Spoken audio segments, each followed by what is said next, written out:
Okay, so magkakaroon muna tayo ngayon ng reaction video regarding dun sa mga mga milagro daw na nangyari sa Hollywood. Lalo na dun sa nangyaring wildfire sa California. Kasi maraming mga post sa social media na nagpo-post na bahay daw yun ng mga Christian Ang gaya nito, napakita ko sa inyo. Bigyan ko ng idea. To entire block is burnt down, but God saved my house. Why are all of my neighbors? Ayan Christian daw yan. Tapos may Ephesians 2:8-9 pa mga verses. Tsaka gusto ko patunayan sa inyo ngayong oras na ito na kahit yung mga ibang mga born again Christian, marunong magsinungaling sa social media. Okay, and I will show you some evidences na hindi lahat po ng mga born again Christian talaga ay matino. Karamihan talaga sa mga Christian ngayon po sinungaling. And I will show you by this content na kagaya nito, sino ba yung nag-post nito? Ayoko na, baka nakakaya naman sa nag-post ito. Pero tinan mo yung post niya, Christian ng Christian, may Ephesians 2:8-9. Tapos, daw yung bahay daw na na hindi raw natupok. At ito daw yung lalaki daw, ito daw yung may-ari, So, tingnan natin, Why are they? And then, in the middle of two burnt down blocks, there's one house standing, and that's mine. Kasi yan daw yung bahay, Meron pang Proverbs 33 verse 33, yan daw yung bahay, Alam niyo mga kapatid, ngayon, yan po yung pag-uusapan natin ngayon, yung mga ganyang mga posts. Iyan ba talaga ay totoo yung mga ganyang post, Dito tayo papasok ngayon sa ating reaction video. Ito po ay si Pinoy Mystery Channel or PMC. Mag-subscribe po kayo sa kanya. Ang gaganda po ng mga content niya. Actually, isa po siya sa aking kinahangaang vlogger sa panahon ngayon. At makikita nyo rin yung aming similarity pagdating sa pagbablog. Kasi siya nga yung naging inspirasyon ko dati. So huwag natin patagalin pa, wala naman tayong inaantay. So mag-subscribe po kayo sa kanya. Nasa baba po yung link. Kung gusto nyo ng mga gantong reaction video, pakiclick lang po yung mga notification bell po natin dyan at saka mag-subscribe. At kung ayaw nyo ng ganito at gusto nyo manood kay PMC, ganun din. Mag-subscribe po kayo sa kanya, nasa baba po yung link. So huwag na natin patagalin pa, simulan na po natin at let's play.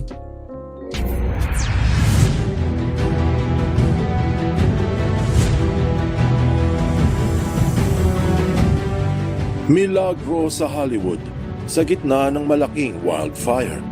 Sa kabila ng libu-libong nasunugan at nawala ng tahanan, ilang nakamamanghang balita ang lumabas na pinaniniwala ang milagro sa likod ng napakalubhang sakuna. Ayon sa mga ulat, sinagip ng Diyos ang nag-iisang bahay na nakatindig na napapaligiran ng abo. Isang sambahan na hindi natupok ng naglalagablab na apoy. Pero may mga nagsasabi na karamihan sa balita ay hindi tumpak. Siguradong magugulat ka sa malalaman mo na ang tunay na milagro sa Los Angeles ay hindi nagigiba ng malabagyong hangin at hindi nasusunog ng napakainit na apoy. Mayroong mga naniniwala at marami din namang naghihinala. Ang tanong, totoo ba? So ang linaw ng topic niya regarding to sa mga milagro sa Hollywood na nasaksiyan daw, pero ang tanong, totoo ba talaga na yung ba talaga ay may himalang nangyari sa Hollywood na marami bang hindi nasunog na Christian churches daw baron? May totoo ba yun? So yun po yung topic ni PMC.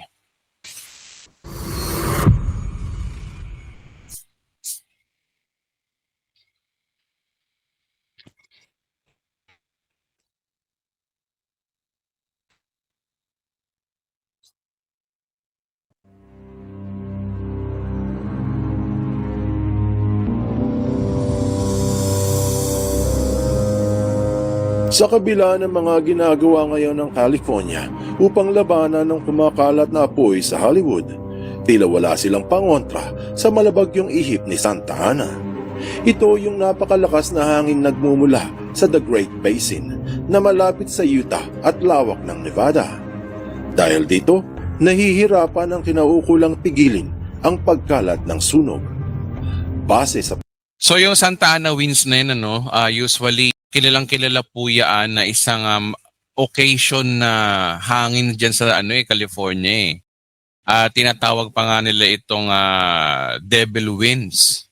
Napakalakas kasi at masyadong nakakatakot, parang bagyo to eh.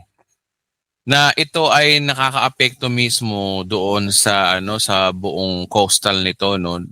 Kaya yung nangyaring wildfires sa Southern California, yun po yung naging malaking dahilan kasi nasunog yung yung kabundukan, halos mataas na lugar po yun, tapos mababang lugar yung city. Yung apoy parang pumaypay no, kaya lalong kumalat yung apoy sa buong halos California, no. At kasama nga dito yung Eaton, kasama dito yung Palisades, tsaka yung Hollywood nga po. Yun yung nangyari kasi malakas ang hangin. Walang pagkakaiba yun sa dun sa panagbabarbecue tayo, no. Diba yung uling, pag pinaypay mo, o ganun. Ganun ang nangyari sa California. Dahil nga dito sa tinatawag na Santa Ana winds na binabanggit po ni PMC. So i-continue po natin. pamunuan ng California, nagpadala sila ng pinakamalaking bilang ng mga tauhan upang tumulong sa pagpatay ng sunog. Kasama ang 16,000 katao, mga bumbero, mga National Guards at iba pang volunteers. Gumamit sila ng mga 1,490 na truck ng bumbero, mahigit 80 sasakyang pang-ere kasama na yung mga pambomba ng tubig at 200 mga bulldozers. Sa Pacific Palisades kung saan may pinakamalaking sunog, kasing laki na ng buong syudad ng Santo Tomas sa Batangas ang natupok ng apoy. Yung Eaton Fire, kasing laki na ng buong Baguio City ang nasunog. Bukod pa yung mga nagkalat sa ibaba ng California.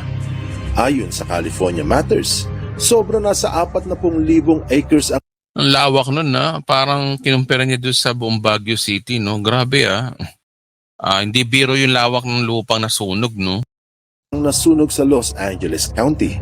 Kasing laki ito ng syudad ng Bacolod sa Negros Occidental. Aabot na sa isang Malaki talaga. Malaki tong nasunog talaga, no? Narang libo ang nai-evacuate at mahigit 12,000 gusali ang nasunog at yung iba ay nasira. Pero sa gitna ng masaklap na pangyayari, maraming nakamamanghang ulat ang lumabas hinggil sa pinaniniwalaang milagrong nagaganap ngayon sa LA. Ilan sa mga sinasabing milagro ay yung isang moske na hindi natupok ng apoy sa gitna ng mga nasunog na gusali. Kumalat ito sa Facebook at sa Instagram kamakailan lang at ipinagdiwang ng marami sa Pilipinas. So, ayan yung picture na pinakita natin kanina, di ba? Ang sabi naman dito, yun yung post na to, no? This is the power of Allah Almighty. Allah Almighty save the mosque. O dito naman Muslim. Yung kanina, pinakita ko sa inyo kanina, Christian daw yung may-ari, tas may video pa. So ano ba talaga ang totoo? So ibig sabihin, yung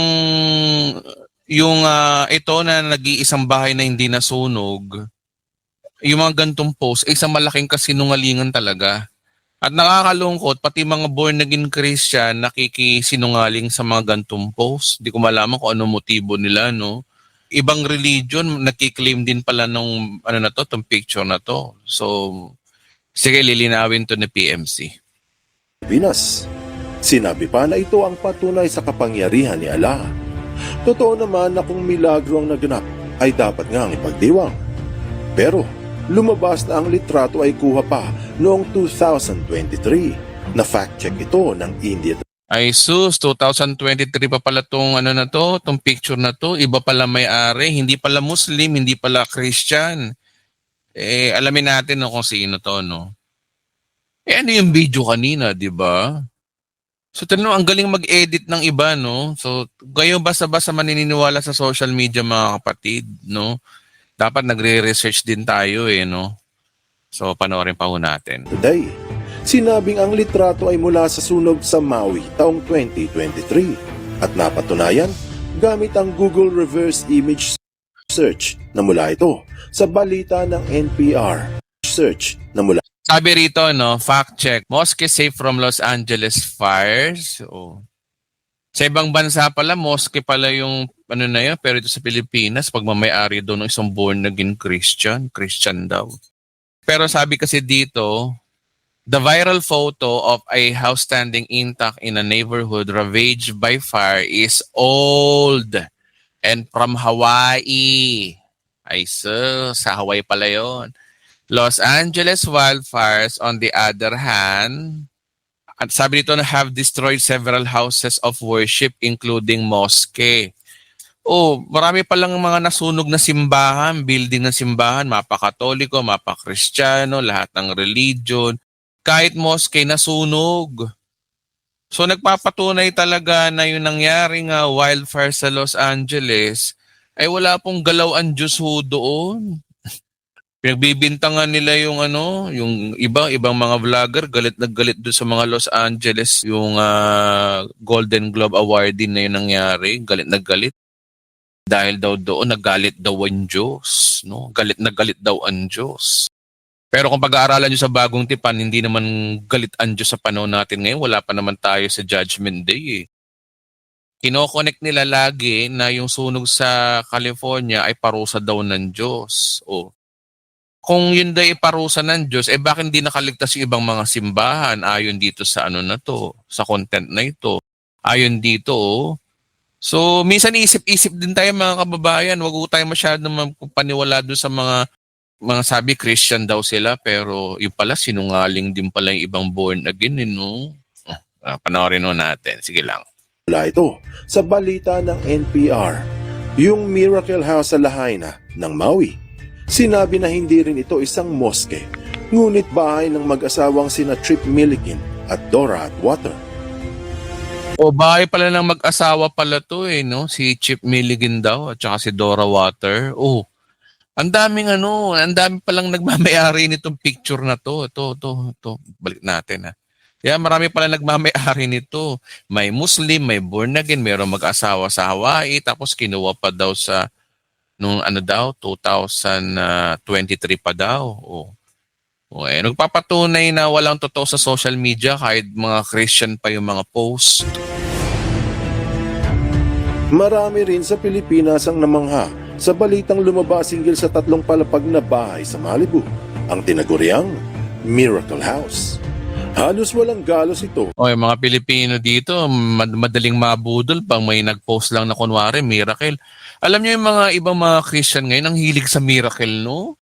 Totoo naman nagmi-miracle ang Diyos, pero hindi laging ganyan na ganyang kalit na bagay. Pinapatulan pa ba ng Diyos yung mga ganyan? Actually, nagawa ko na ito ng vlog. Panoorin nyo na lang po. Nasa baba po yung link ng vlog ko na yan regarding dun sa nagparusa po ba talaga ang Diyos sa California. So, nasa baba po yung link. Habang ang mga bahay sa tabi ay naging panggatong, nagdulot ito ng malaking pagkagalak sa ilang netizens na nagpahayag ng kanilang pagkagulat at sinabing, "It's a miracle." Isa raw itong patunay sa kapangyarihan ng Diyos. Marami ang nagsabi sa mga komento na dahil sa Kapangyarihan ng Diyos o kapangyarihan ng mga nag-e-edit ng video na fake news. So, isip tayo kung kapangyarihan ba ng Diyos yun o baka fake news pala yan. Minsan isip-isip din mga kapatid. Nasa moderno na ho tayo ng panahon ngayon. Marami pong kasinungalingan sa social media. So, be careful po talaga. Huwag tayo magpapaniwala kaagad. balita, sila ay nagbalik loob sa pananampalataya. At dahil rin sa Malibu Miracle House, lumakas ang kanilang faith. Totoo naman na dapat ay ikagalak ng lahat ang kapangyarihan ng lumikha, lalo na sa gitna ng isang napakalaking sakuna.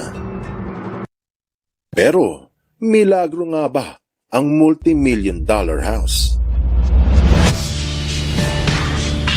Kita niyo na. Ang totoo ba, milagro nga ba? May bagong revelation uli si PMC rito. Panoorin po natin.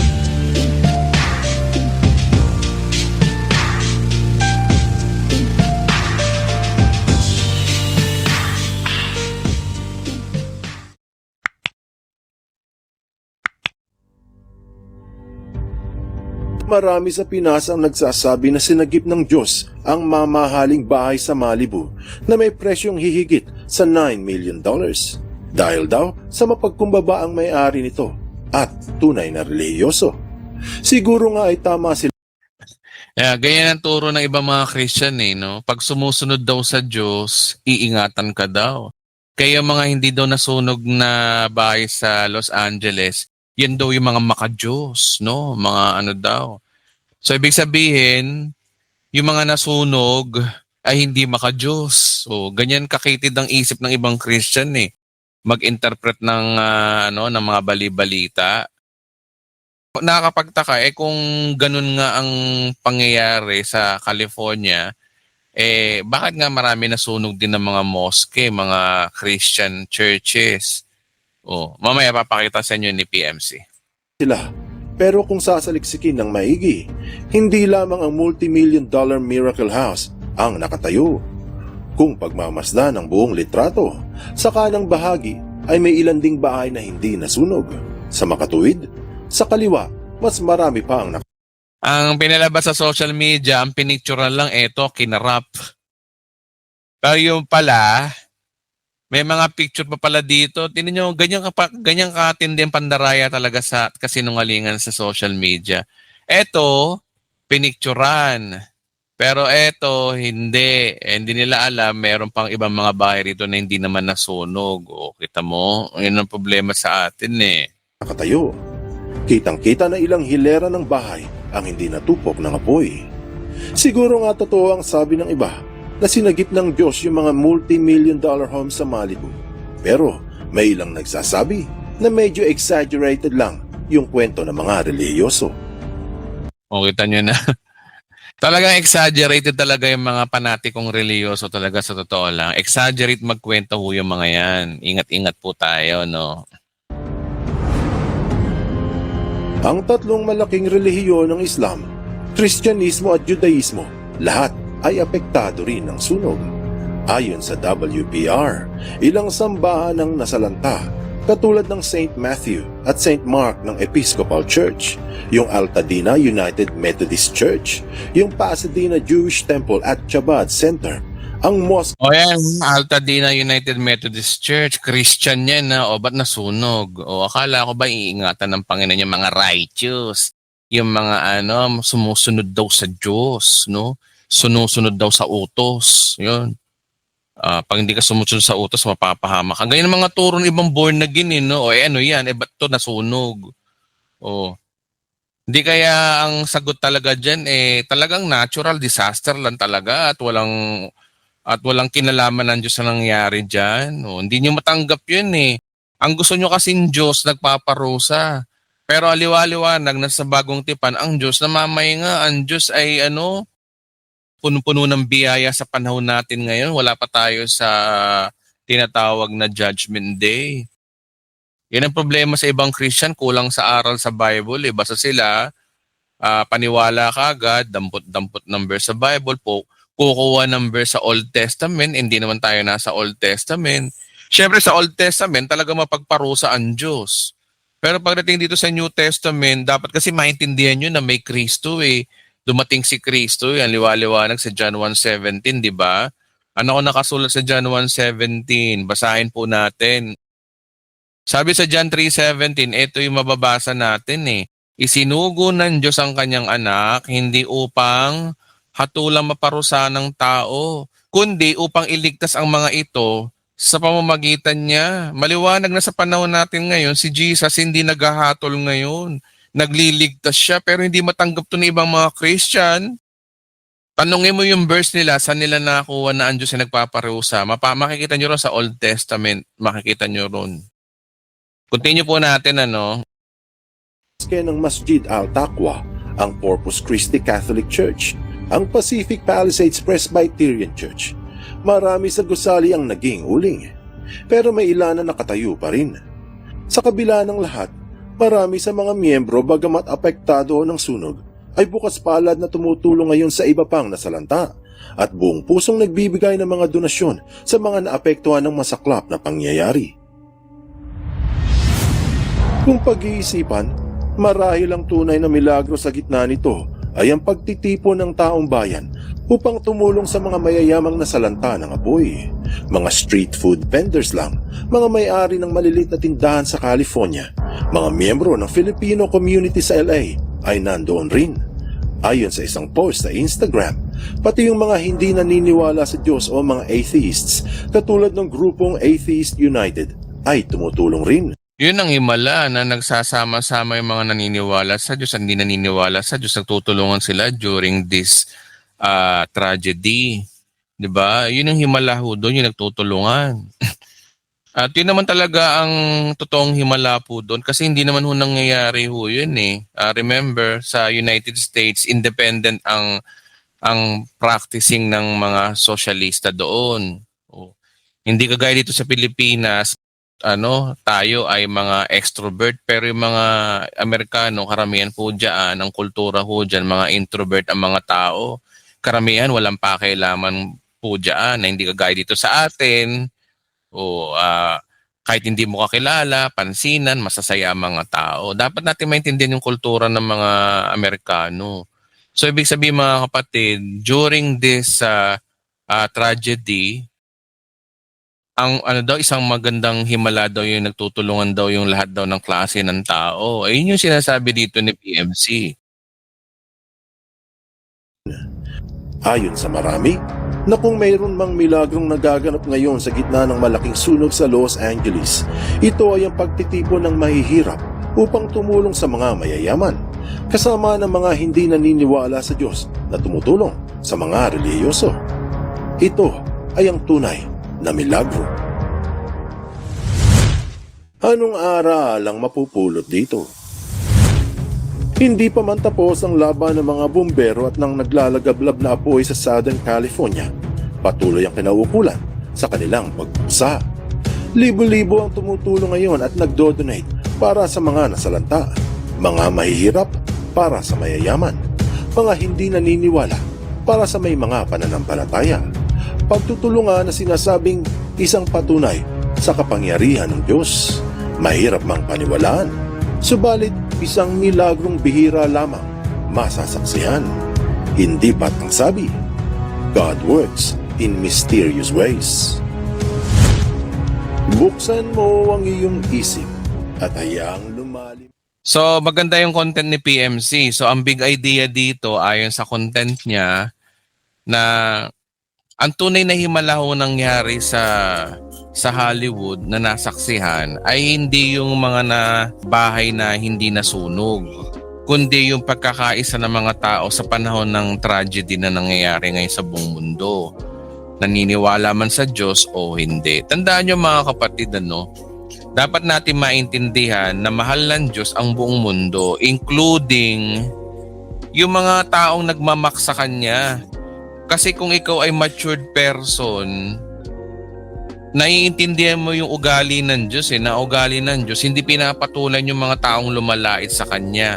Tayo nga mga tao marunong tayong hindi pumatol sa mga taong nambabash sa atin, nanlalait sa atin. Iniintindi natin. Gaano pa kaya yung Diyos na lumikha sa atin, na siya nag-imbento sa atin, na tayo'y likha lamang niya, na marunong umunawa at marunong magpasensya sa mga taong maker at basher.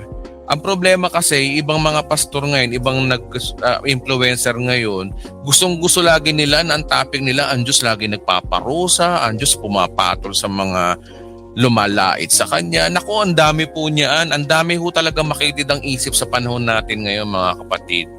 Kaya dapat saliksikin niyo po ang Biblia, alamin niyo po kung sino po yung Diyos sa bagong tipan. Meron na pong Kristong namagitan.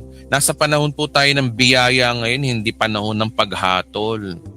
So maraming salamat po sa mga nanood. Stay blessed po sa ating lahat.